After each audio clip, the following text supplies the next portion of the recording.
So I spent the weekend at an incredible retreat over in Queensland with Holding Space with Grace. And I ran an AI workshop for a room full of heart led entrepreneurs. You know, the ones they're doing beautiful, soulful human work, healers, coaches, makers, people whose whole thing is the human bit. And oh my gosh, this was so interesting because I got to spend the whole weekend with this amazing community. But one of the things that I picked up was the fear around AI. There were lots of people who were super excited for it too. But there are a few people who were like, I'm just really not into this, or I don't feel good about this. Because every one of them had heard, the same story. AI is coming for your job. AI is going to flatten the thing that makes your work yours. We can outsource everything to AI. And I get it. Of course, you're going to feel fear if that is what you're being sold. And the day before, I was sitting with a beautiful woman who was like, I'm just really not that into AI when we were sitting together at lunch. And I was like, you know what? That's actually fine. My job isn't to convince you to use AI or to sell you on AI. My job is to just show you the possibilities. And then you get to choose where it fits or where your boundaries are with this tech because it shows up everywhere, right? So if we don't engage with it, we don't get to learn where our boundaries are. By the end of the workshop, I was so excited because so many of them were like, oh my God, I can see it now. I can see what's possible. I can see how this helps me with my small business.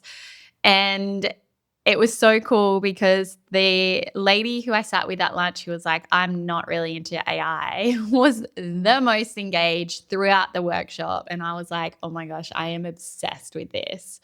So today we're going to talk about that gap, the one between fear of AI and the possibility of AI, because it's so much smaller than you think. And if you are feeling like fear around AI, I'm going to help you hopefully feel a lot more equipped and maybe even excited about the possibilities. So, here's what I realized when I was standing in front of that room full of incredible women.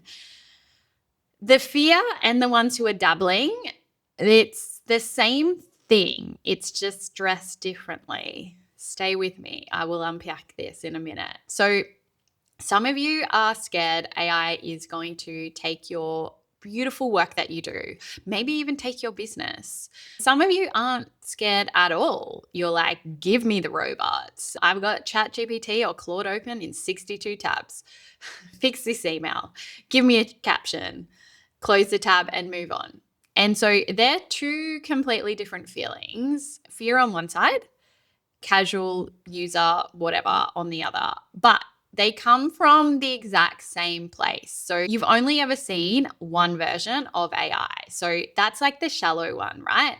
That's the vending machine one. You put a prompt in, you get something out. And from that version, of course, it looks like it's a threat or a toy because a thing that spits out beige captions can't possibly do that beautiful soul human led work that you do.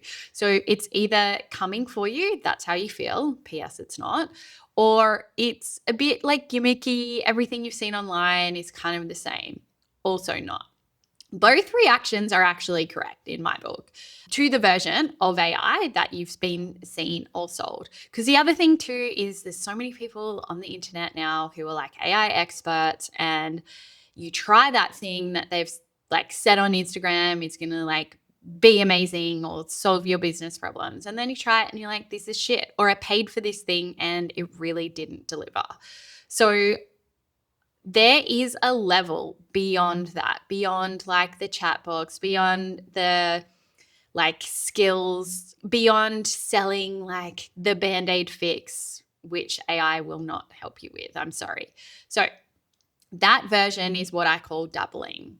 And so the tells with this are you re-explain your business to AI like every few chats, maybe have some projects set up, but you're probably not even using those correctly.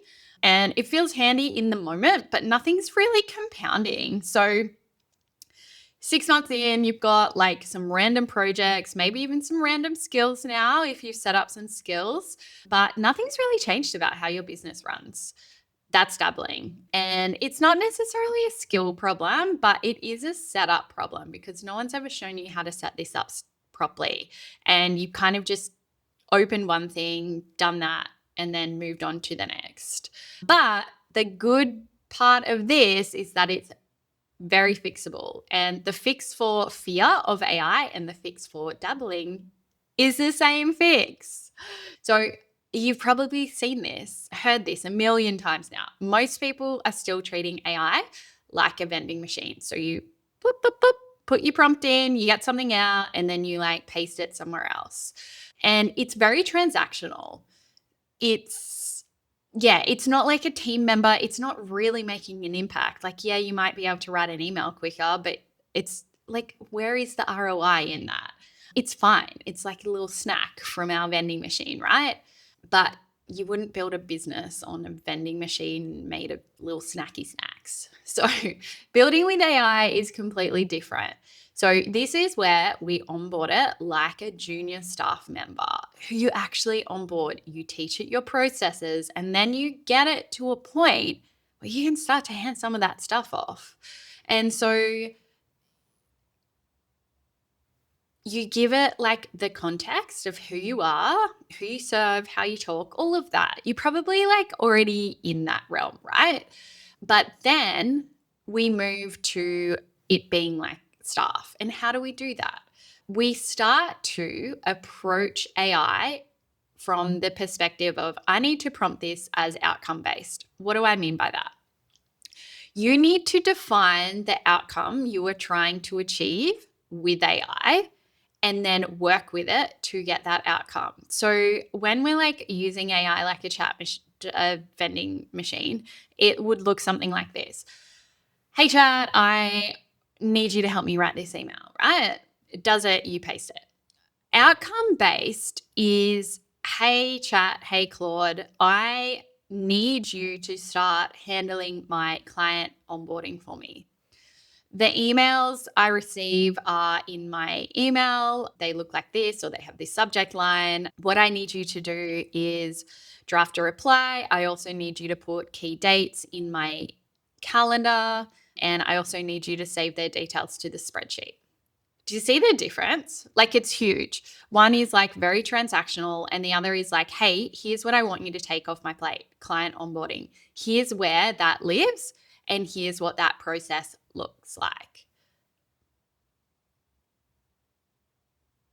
And so I guess like coming back to that fear and the dabbling. So this is exactly what I showed the women in the retreat room, because like the women who are terrified that AI will replace like that work that they do, they're the ones picturing that vending machine of like writing a cold, dead version of what they do.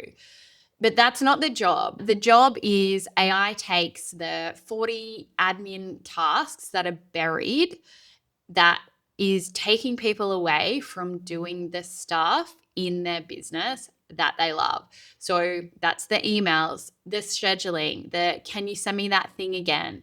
I need to update this document, the follow-ups. So that stuff, that is the stuff that many, many, many of us never started our businesses to do. It's just the stuff that comes as part of running a business, right? And so AI doesn't replace the work that you love. It doesn't replace connecting with people. It doesn't replace me showing up in that room, talking to 30 incredible business owners.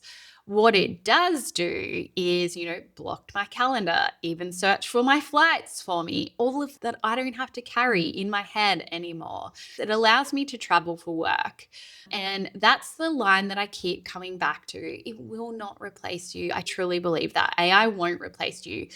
It can replicate parts of you, but it's not going to take the human stuff away. It's not going to replace the relationships. It's not going to replace your strategy, all of that. But it can replace all of the boring shit that you don't like to do or that you're not doing. That's the other thing. How many things are you avoiding because you don't have time or you don't have the desire to do it, but you know in your business you actually should be doing these things?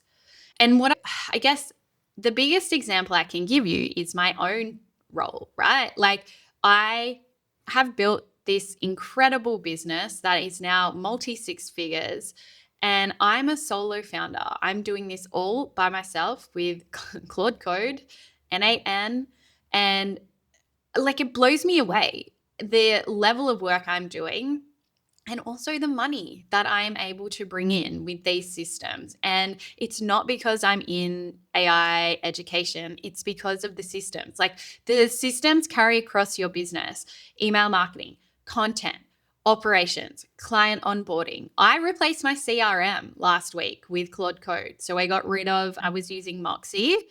And I was just like, I'm not using like any of these features. Well, I don't know why I'm still paying for this. So Claude Code and I whipped up this CRM. And again, it came back to that outcome-based prompting, right? I was like, I want to create a CRM. I'm not using my current one to its full capabilities. Here's what I need it to do, X, Y, Z. And then we worked back from that.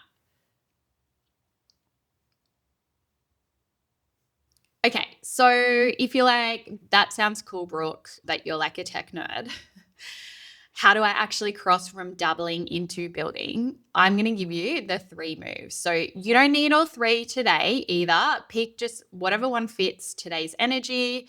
This is a buffet for you to choose from, not a to-do list if you're not vibing that. Okay, so we want to give it the outcome, give it a brief, give it what we're like trying to achieve. So we want context first. And the best way to do this is to brain dump. Like verbalize it all. I use Whisper Flow to help me do this because my voice just moves so much faster than me typing, and I can give it all of that rich context. I can give it all of the like tangents that I'm like, oh, you need to understand this. I do things like this. I have these types of clients. So voice is your friend here. And then you want to like ask it or tell it, ask me any clarifying questions until you're 95% sure you can do this job well. That is such a key line. I use it all the time, especially when I'm in plan mode with Claude Code. You can just do that in Claude Chat or Claude Cowork as well. And it's just going to stop the AI, because these are designed to please us. It's just going to stop it being like, yeah, okay, I can do that. And it's just like, oh, hang on, I need this information from you first. And it gets clear about the outcome you're trying to achieve. And then it will go off and do that for you. All right. Now, the next thing is, if anything that you do is repeatable, you make it a skill.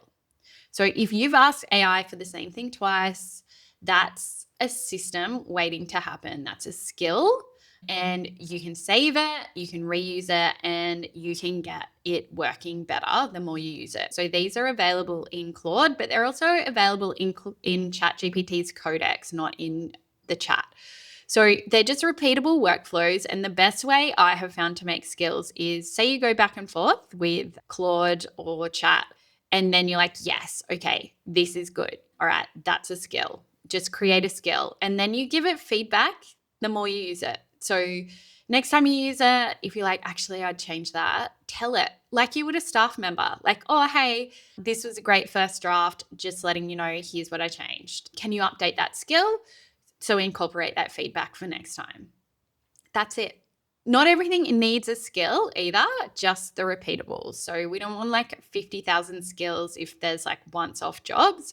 But if it's something that you do, or it's a framework that you apply to clients, things like that, make a skill. All right.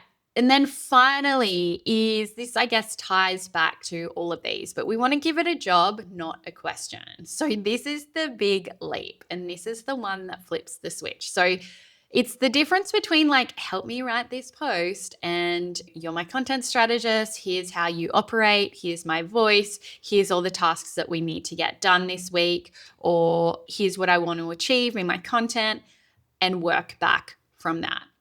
So the moment you give it a job and not a question, it stops being this like tool that you like tap, copy, paste, and it starts being leverage in your business. That's it. So those 3 moves, I would suggest try outcome based prompting. And if you're like, I don't even know how to do that, ask Claude. Just be like, hey, I'm trying to set up some systems with you now to actually get you working rather than me copying and pasting and this being transactional. What do I need to do? How do I prompt you to do that? That's it. Most of what I do and what I've figured out to do is just by reverse engineering the outcome with Claude and then going from there. All right, so confession booth time. I've been so busy the last few weeks. So the retreat for me was so good. It was a reminder that I also need to slow down. So this isn't even like a AI confession booth this week. It's just a confession booth. So I have been saying yes to far too many things. And I am like, you know what? I need to start saying no more. So that is my confession booth. I don't even know. Is that a confession? So this week's experiment, it'll take you 5 minutes. That's it. So I want you to stop asking AI questions and give it a job instead. So that could be, I want you to go into my emails, find any emails that I haven't responded to that need or like flagging to, something like that. And then just watch what happens and get it to ask you any clarifying questions. Do that. Anytime you're like unsure of what you're asking for, or if you're not even really sure of like, oh, is this a good prompt? Just get it to ask you questions and it'll draw it out of you. All right. So before we wrap this up, I want you to remember there is nothing to be feared about like I want you to remember that it's okay to fear. Like, no one, we've never experienced this technology before. I'm figuring it out. You're figuring it out. It's okay to be fearful, but I will encourage you to try. Just try this tech because it's here to stay. The Pandora is out of the box. So, how can we equip ourselves to feel confident, to feel like we actually have a say in where this future is going?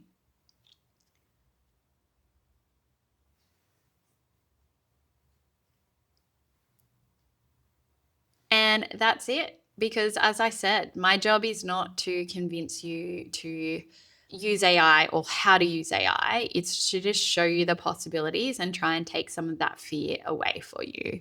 And if you want the exact setup that turns AI from a search bar into actual stuff, I do have all of this in my community. Even if you're just getting into co-work for the first time, I have a co-work HQ setup skill that helps you just create your little business department so that you can actually have AI working for you. And I also have the same setup for Claude Code as well. So I will drop the link to my membership in the show notes below, and I'll see you on the next episode.